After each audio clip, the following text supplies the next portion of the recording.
Hey everybody, Fiona Fox from Kitsuga.com here, going to show you a little bit of the pilot customization inside of Titanfall 2. So Titanfall 1 had limited pilot customization. This one has a lot more. Respawn Entertainment has really done a good job of giving you a lot of stuff to play with in this game. So first of all, I'm just going to walk through kind of one by one what you start with. So you get 10 custom pilots, 5 of which are unlocked to start with, the rest of which you purchase with credits earned through leveling. There are 7 tactical abilities in the game. These are the sort of game-changing abilities that were added this game. You have Cloak, which just allows you to cloak and when you're not moving. You have the Pulse Blade, which is a sonar pulse that shows enemies. And then you have Grapple, which is a grappling hook, one of my personal favorites. Really opens up a lot of great options for movement. Stim, which will heal and boost your speed for a short time. AWOL, which is a small little shield that you drop in front of you. This is actually very useful if you're playing a heavier class or if you're fighting against multiple opponents. Phase Shift, which will actually teleport your pilot forward. I've seen this used excellently multiple times. And Hollow Pilot, which creates a decoy when activated. You have 6 types of grenades. You've got your standard frag grenade, which is cookable. You've got an arc grenade, which is for stunning pilots and blinding titans. This is not cookable. A fire star, which is basically a throwing star that lights on fire and then goes out in a sort of AoE fire damage. A gravity star, which is you throw it and it creates a little gravity nebula that pulls people into it and holds them temporarily. Electric smoke grenade, this is borrowed from the Titans. You throw this grenade down and it will create a small field of AoE damage. And Satchel, which is a remote detonated explosive. Now we're going to look at the first actual customization in the game. I haven't unlocked the vast majority of these camos and customizations, but you can still see previews of them. So we've got actually 5 whole pages of player camos. We've got a bunch of different practical camos. I'm running Frontier Woodland right now. I like that because it makes me all tan. You've got some less practical stuff. Here's a really cool pink one that I like a lot. There's another purple one that's a little more muted. Some blue digi-camos. You've got a lot of digi-camos. These are all different digi-camo patterns. A little orange there. These are like actual nebula patterns. They call them zebra, but you can kind of see, if I rotate the pilot a bit, you can kind of see that it has stripes like a zebra. That's pretty cool. You've got these checkmates, they're called, and this gives you like a checkerboard on your legs and gauntlets, and it looks pretty cool. You've got these hexagons, which gives you little hexagons all over, makes you look like some kind of weird superhero kind of thing.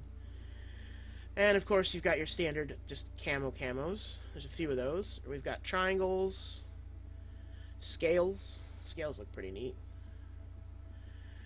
Forest and woodland camos, forest and woodland hex camos. All kinds of different back and forth grass camo. I like this red tiger camo a lot. I'll be using this when I unlock it. A lot of these are advocate gifts. We'll talk a bit about advocate in another video.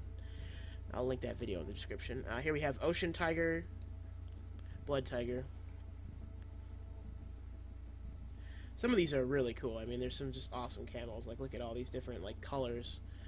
I like the hex ones a lot. A lot of different colors in those.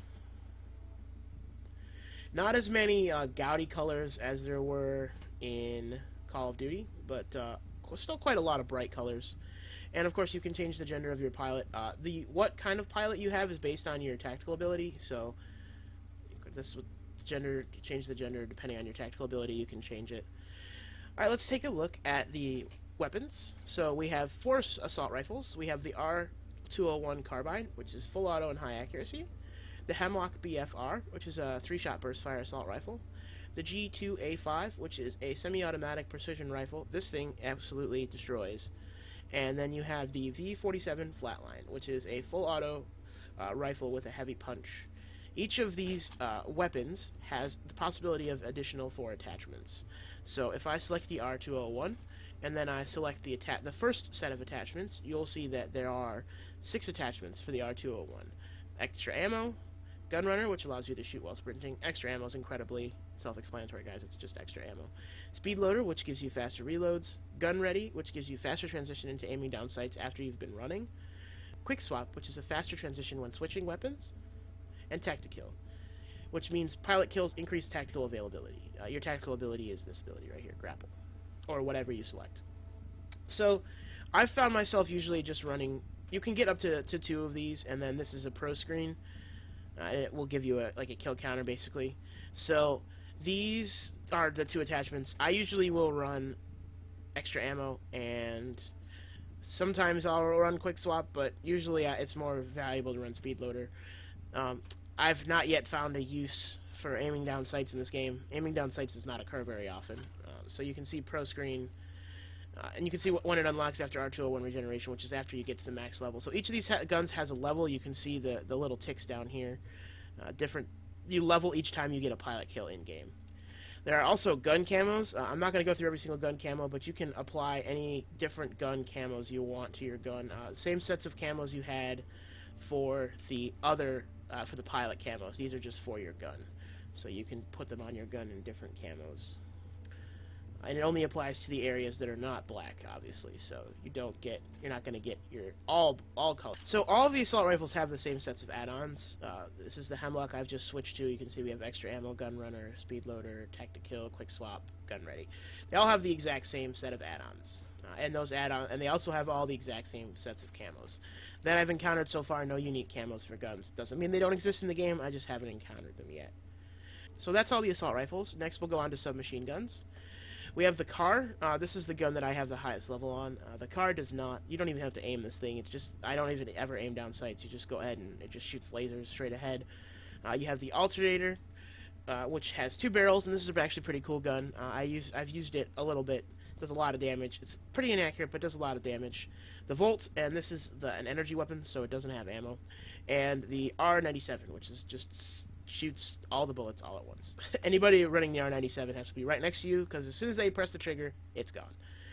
Next is LMGs. There are 3 LMGs. You've got the Spitfire, which I have not yet used. The L-Star, which is an energy LMG. Again, no ammo, just kind of develops heat, and then you have to cool it down, which I like a lot. And then the X55 Devotion, which has a unique ability in that it ramps up its damage over time. So I'll show you the attachments for the L-Star, since that's the one I have the most of. Again, we get extra ammo, gun runner, speed loader, gun ready, quick swap, and tactical. And as for sights, we have 4 sights for every single, the same 4 sights for every gun in the game. We have the AOG, we have the HCOG Ranger, and we have the threat scope. Now, the threat scope will disable your extra mod slot. The threat scope is sort of like the Call of Duty highlight scope that shows you enemies. I have not yet found a use for it. I think it's pretty useless. I tend to run the L-Star without any attachments because it just is a beast by itself. Next, we'll look at sniper rifles. The game has 3 sniper rifles. I have seen a few people sniping in this game, but it is by far less than any other first-person shooter I have ever played. This is the Kreber AP Sniper. It's a scoped heavy rifle. Scope in, scope out after each shot. It's bolt action. The D2 Double Take is a twin-fire sniper rifle. Not seen this in action at all so far. And the Longbow DMR is a semi-automatic designated marksman rifle. And once again, we do have some different sights here because this is a sniper rifle. So we've got a little factory issue stock sight, and then we've got a variable zoom sight, and then we've got our threat scope. And then we do have one extra attachment here. The extra attachment is Ricochet, which will allow us to bounce bullets off of surfaces, which is pretty neat. Take a look at the shotguns. I just spent an entire match ranting about how annoying the shotguns are. If you didn't watch that, it'll be on the channel. Give it a watch. This is the EV8, which is a full auto shotgun. It just literally, it just destroys. It's absolutely devastating up close. And then this is the Mastiff, which is more widespread and has different shot pattern to it. This is a little better for close up, whereas the Mastiff is a little better for distance, whereas the EV8 is much better at close up. I did get a few kills with the EV8 last round. Once again, we have the same sights. The hollow sight looks a little bit different, but they're all the same. Same 3 sights, standard sights, same camos. And then we'll look at the final category, which is Grenadiers. This is a missile launcher category. I've seen a few people running these in-game. Tried myself briefly, not really liked it, to be honest. This is the Sidewinder SMR. It fires, you'll remember this from the Anti-Titan weapon from last game, actually, from Titanfall 1, if you played Titanfall 1. It fires a shitload of micro-missiles really fast. The EPG-1, this is a sort of fires like energy pellets, and it's almost like a traditional Quake rocket launcher. They move very slowly, and they have a large AoE damage radius. This is the softball, which is a grenade launcher. They adhere to players and blow up. If you can hit people with them, they're amazing. If you can't, then sucks to be you. And this is just a 4-shot, kind of straight grenade launcher. That is every single primary in the game. There's not as many as I thought there would be. I don't think like it's too big of a deal that there's not as many as there are in other games. I still think there's a pretty good variety. Most people are running around using either assault rifles or SMGs at this point. I just think that's because it's early in the game. So next we'll look at the secondary weapon. You have two possible secondary weapons. You can use a pistol. There are 4 pistols. The RE45 Auto, which is just a full auto 45 caliber pistol. The Hammond P2016, which is a precision semi-automatic pistol, so it's single shot, less ammo, much more accuracy, much higher damage. The SA3 Mozambique, which is actually a shotgun. This thing in game is very impractical, but is fun to use. If you can get in close, you can really take people out. And the last one is the B3 Wingman, which is the revolver that everybody loves because it has really high damage and really good accuracy. All 4 of these secondaries mean sacrificing the ability to fight against Titans, because your other secondary class is anti-Titan. So there are 4 anti-Titan weapons in this game. The charge rifle, which should be familiar to anyone who played Titanfall 1. Hold it down, charge it up, fire it at the enemy Titan. The MGL mag launcher, which launches magnetic grenades. This is my favorite and the highest level weapon that I have. The L97 Thunderbolt, which is basically a missile launcher, but instead of launching a missile, it shoots a ball of energy. It's pretty cool, actually, if you can get it to fire. And then the Archer, which is just a straight missile launcher. And those are all of the secondary weapons in the game, so you'll get 4 pistols and 4 anti-Titan weapons. I haven't seen a lot of people running pistols. It just doesn't seem like it's very common. There are add-ons for your anti-Titan weapons. You have quick swap, extra ammo, and gun ready, which means faster transition to aiming down sights. There are also secondary perks, so you get 2 perks once you get to level 10, and then you can get a pro screen after you regen a weapon, which is sort of like prestiging. Regenning a weapon is when you get it to the highest possible level, and then drop it back down to the beginning to re-unlock all the attachments again. And I have never looked at pistol attachments, but let's have a look at the pistol attachments. Looks like we're getting extra ammo, suppressor, gun runner, tac-to-kill, gun ready, and speed loader. So pretty much the same as our regular guns, but with the addition of the ability to put on a suppressor, which is kind of neat, I suppose, and that reduces noise and muzzle flash while keeping you off of the radar.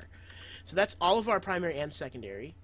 This is all of our primary and secondary weapons, as well as our pilot ability and our grenades. Let's take a look now at what else we can do for perks here. So we have 2 kit items. These are sort of like perks in Call of Duty. There are 4 available kit items. You can go with Power Cell, which makes your tactical ability more readily available. This is an excellent way, if you're doing grappling hook, this is an excellent way to continue to move across the map very quickly. Fast Regen, which regens your health sooner. Not faster, but sooner, which is annoying that it's called Fast Regen. Ordnance Expert, which will give you your grenade back faster and allow you to see the like arc that your grenade is going to take. And then Phase Embark, which teleports you into your Titan. I've never seen anyone using Phase Embark. Most players run Fast Regen. Next, we have our secondary kit item, which I have always gone with Kill Report because it marks enemy death locations on your hood, so you know exactly where everybody is fighting at all times. You can also get Wall Hang, which lets you cling to walls briefly while wall running. I find this to be somewhat confusing, I guess is the right word. I find it to be a little difficult to use because you'll be wall running and then you'll just stop. And this is a game of movement, so anybody who's not moving is dead. You have Hover, which allows you to aim in midair. Again, I don't really know why anyone would use this because basically when you're not moving in this game, you're dead. And then Low Profile, which is very useful if someone is using this or sonar. And No Jump Jet Trails and Silent Titan Rodeo Climbing, which both are great for if you're just like run up and close run and gun class, like I like to run a run and gun class a lot of the time. And then we have some unlocked executions. You got your Neckbreaker, Grand Theft Semi-Auto, which will execute foes with their own pistol, 2-3-2 combo, 2 kidney punches and a right cross, and a flying knee to the face. These are all advocate gifts. We'll talk a little bit about advocates in a separate video. But this has been all of the pilot customizations you can get in the entire game. There are 10 pilot loadout classes. You can unlock the additional ones by level or by paying credits for them. I see I have 122. They're called merits. 122 merits in this game. Merits are not super difficult to earn. You earn them for unlocking different things on guns. You earn them for leveling up, and you earn them during a special happy hour every day.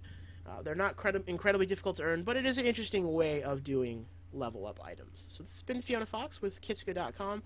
Hopefully you guys will check out the site, and if you're interested in more Titanfall videos, let me know in the comments. Thanks. Bye.